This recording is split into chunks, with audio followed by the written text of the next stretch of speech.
Hey everyone, so in today's video, we're going to paint a llama with some colorful accessories. This topic was requested by one of you guys in the comments, and I think it's a great opportunity for me to show some techniques for painting woolly or fluffy textures. For this tutorial, I'm using the feather brush kit, and I'll put a list of everything I'm using down in the description, including some links where you can download the free llama sketch and color palette so you can follow along with me.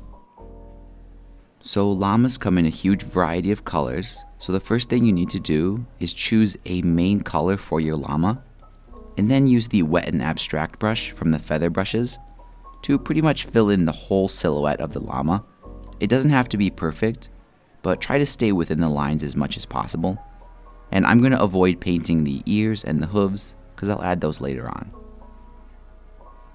After that, I'm going to add some color variation to the fur by using a few different shades of this same khaki color, and I'm just going to kind of dab it around on the body of the llama.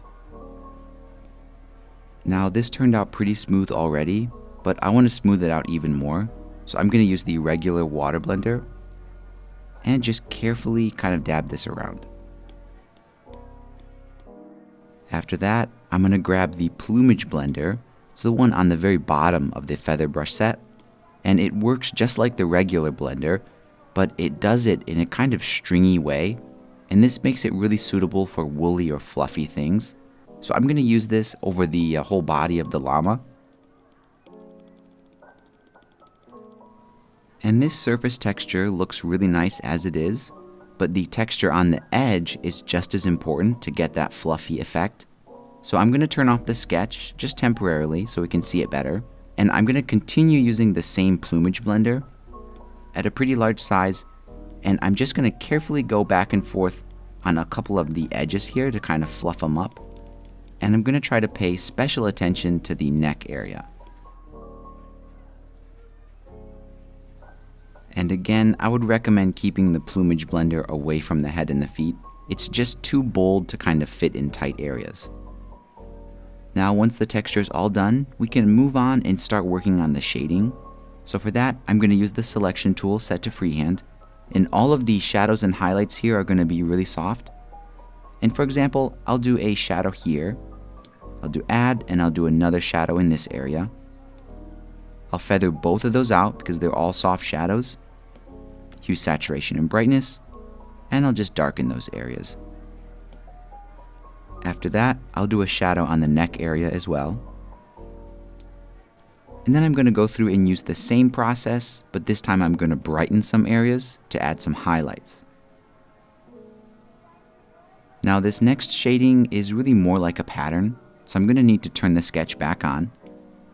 And it's definitely optional, but I like to darken the feet a little bit.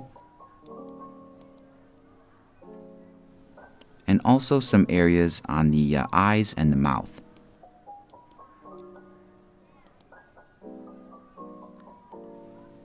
And once the main body of the llama is all done, we can move on, make a new layer, and start working on some of these details, starting with the face.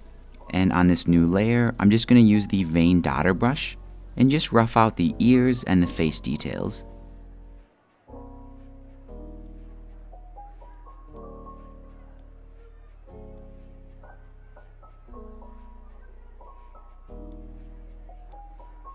Now this is optional, but this ear in the front, I think it should have a little bit of a softer connection with the head.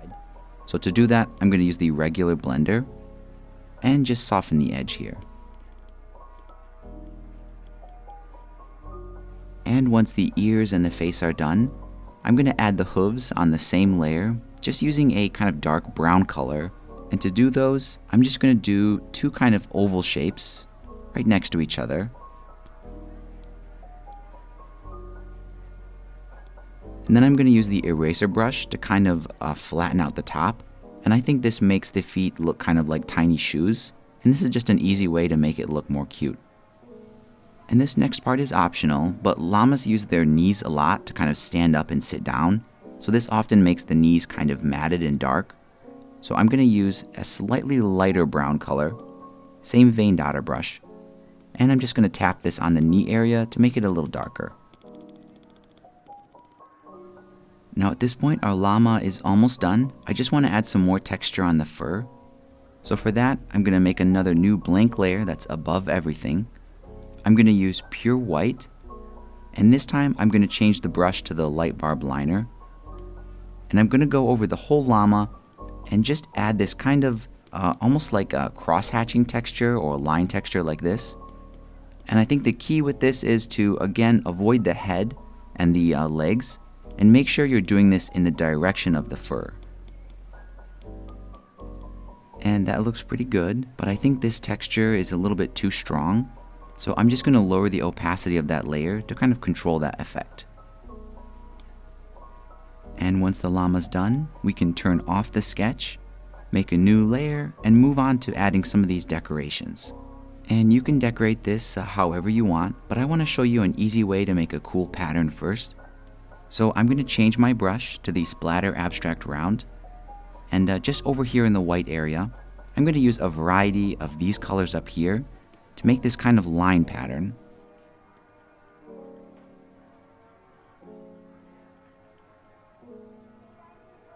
And once that's done, I'm going to use the arrow tool to sort of put this at a 45-degree angle, and I'll put it here on the back of the llama, just about like that.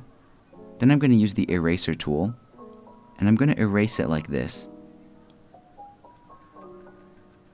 And this little pattern triangle here is on its own layer, and I'm going to make a duplicate of it. Use the arrow tool again, and move our duplicate to the side, and then mirror it. And I'll try to line it back up with the original. There we go. Now this pattern is on these two layers. I'll pinch them together so they merged onto one. And again, for the last time here, I'll use the arrow tool, but this time set to warp. And I'm going to warp this kind of textile so it looks like it's draped over the back of our llama. And that's just an easy way to make this kind of a textile pattern. Now I'm going to move on and use this same Splatter Abstract Round brush and just make a bunch of colorful decorations and ribbons all over my llama. And you can do this however you want.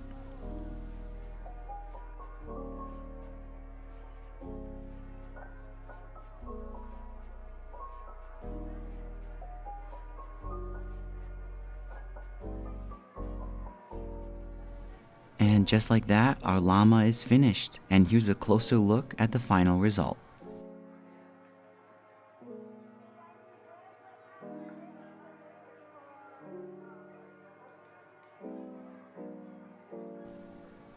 And that pretty much wraps it up.